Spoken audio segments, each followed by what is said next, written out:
agencies to have these people hold? If you are very much convinced, I'm very hopeful that after this holiday, and also because Parliament is on recess, all efforts will be made to get Apenyomakin, arrested. Why didn't it come earlier? I'm just saying this is the issue today.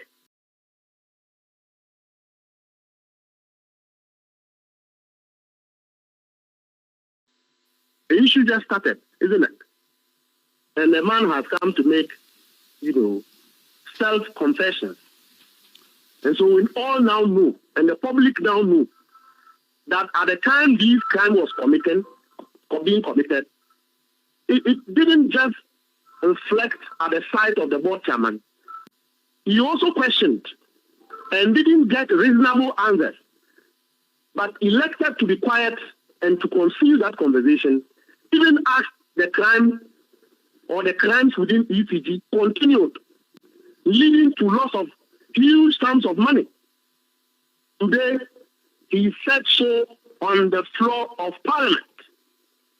And such people should be arrested because he is not just a spectator, but he is the headmaster and supervisor of EPG at the time all these things occurred under President Akufo-Addo. Apenyomakin and Honorable is the board chairman of EPG who have come to speak on the matter.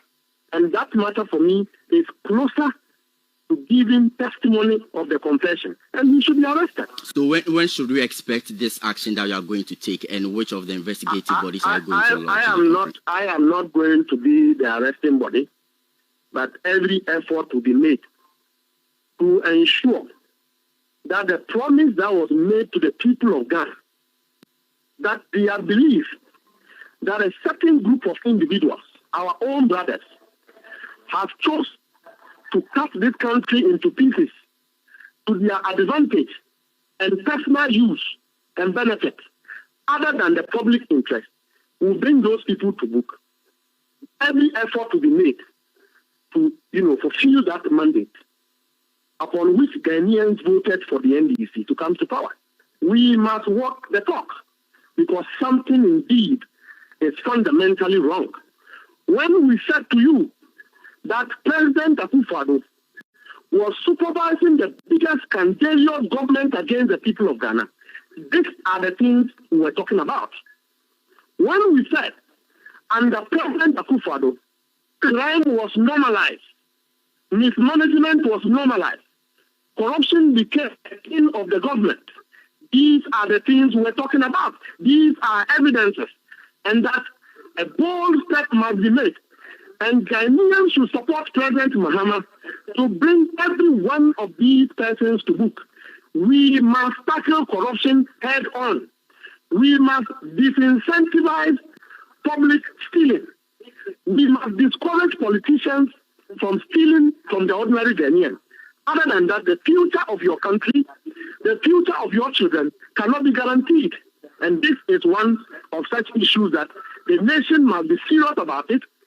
All and sundry must support the investigating institutions to bring the big fishes to book. Why is the managing director still working free? Why should the big be working free at this time? And this is not just the rush at ECG. There are many more, and as the day goes, you will get to know. We wait to see. Thank you very much. That's Mustapha Gbandi.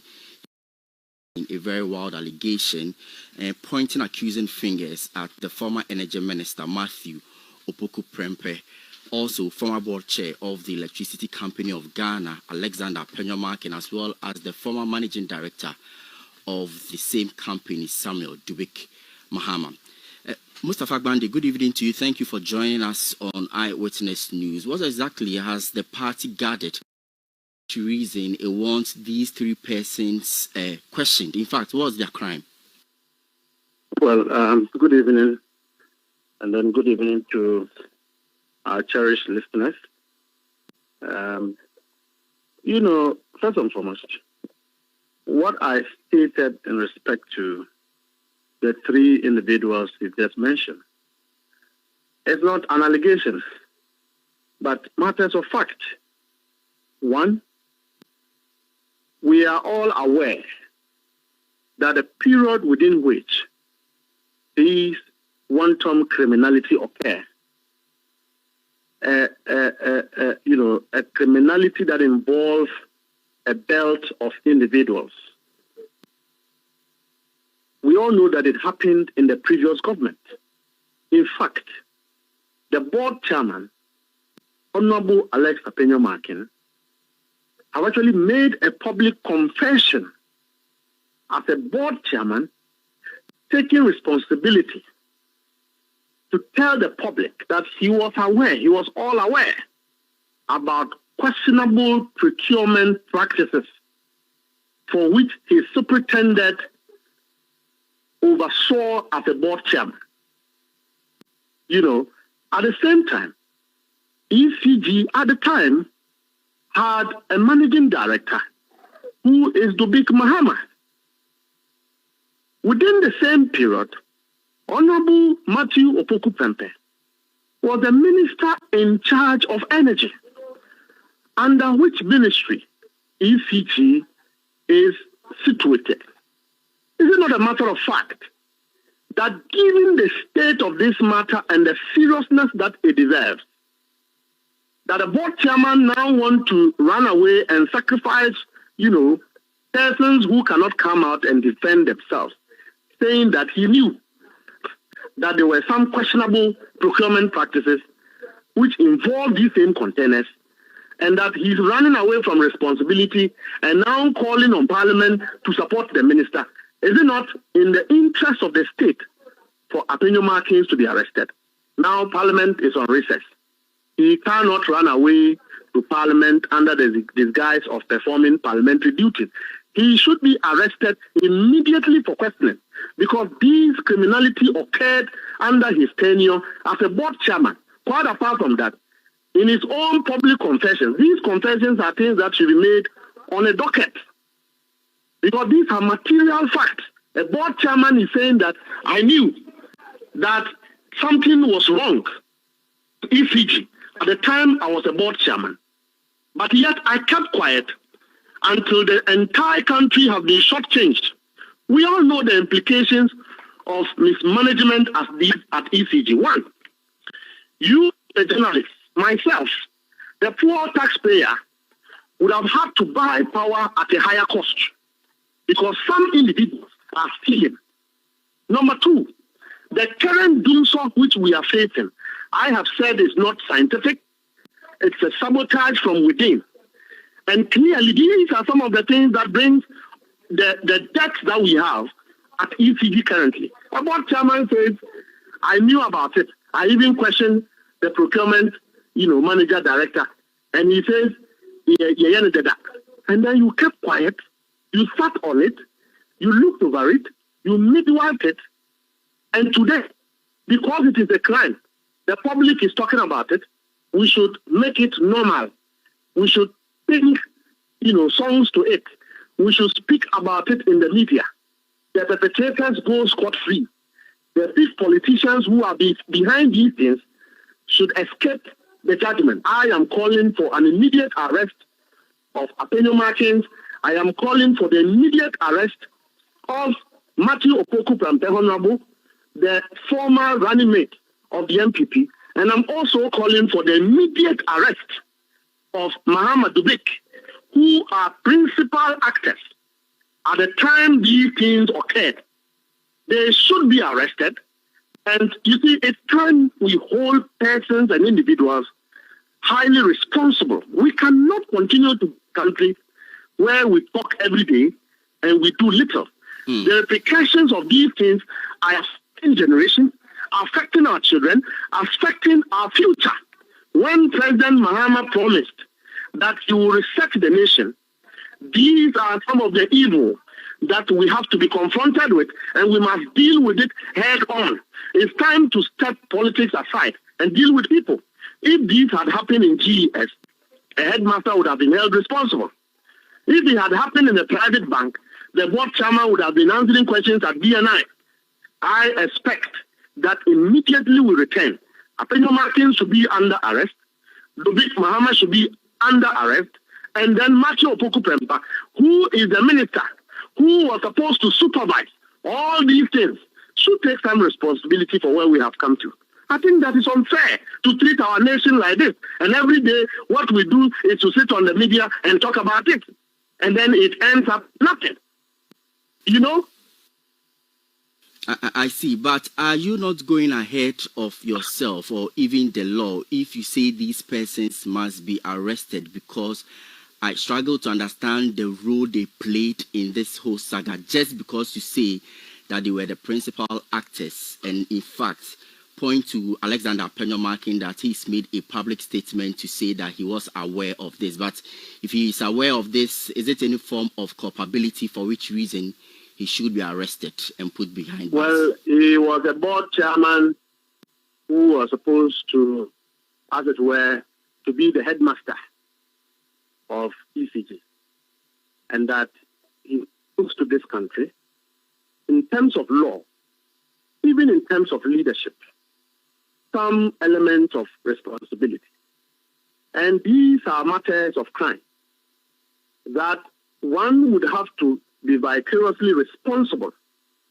He had actually come to make a public confession to say that even before the investigation goes further, he as the board chairman was aware that there was something wrong in ECG as far as procurement is concerned. And these are procurement. He also indicated that it occurred with a coalition of persons within customs and Ghpage. So don't you think that he's a principal, actor who is supposed to be facing investigation by this time as a board chairman to give leads so that the country can take people within ECG responsible for these heinous, barbaric, uncivilized crimes that affect life and affect the generations, affects children, because when life goes out, children who are in hospitals under oxygen, they die. Persons who are under, some sort of, medications and treatment, persons who are under oxygen, older people, they all die because there's no light. All because some individuals who are stealing unquestionably from ECG think that they should continue to steal, and that the board chairman, at the time he was a board chairman, was aware that there was something wrong, but yet kept quiet. They lost the election. If investigative bodies under the minister, Honorable John Dinapo, had not unraveled these crimes and made it public that there was some wrong happening within ECG at the port, will Penyomarkin come out to tell the public about what he said? He would have kept quiet. Is it not covering of the same crimes we have talked about? I have told you that, look, Penyomarkin's noise is not in the genuine interest of this country, but all attempt to cover up the crimes committed and perpetrated by the previous government. Didn't you see that recently Penyomarkin is the darling boy of President Akufo-Addo, and individuals who took part in the PBS scandal, which we are yet to get to? Can't you see that all of a sudden Penyomarkin is the hero of President Akufo-Addo because he has decided to be noisy in Parliament just to cover up for persons who have committed crimes against this country? And now he has made a public confession about some crimes that he knows, and he should still be walking free. He should not be walking free. We don't need an angel to arrest Penyomarkin at this time. We don't. Parliament is on recess. He should be arrested to provide or to lead the investigation for us to get to know how come these number of containers paid for with taxpayers' money got missing at the port, that he, the board chairman, didn't have the responsibility to inquire and to ask the management of ECG to report to him about the status of containers and orders that have been made by ECG. Don't you think you would only have to be an irresponsible board chairman to allow this to happen. But you keep referring to Alexander Penyomarkin, and that's a public commentary that he's made. But does the party have any real evidence beyond reasonable doubt that these three persons you are referring to have a hand in the underdealings? Well, there is no evidence that is stronger than what a man confesses and says. The man has told you. But he didn't say what he's done. He just said that he was aware, and being aware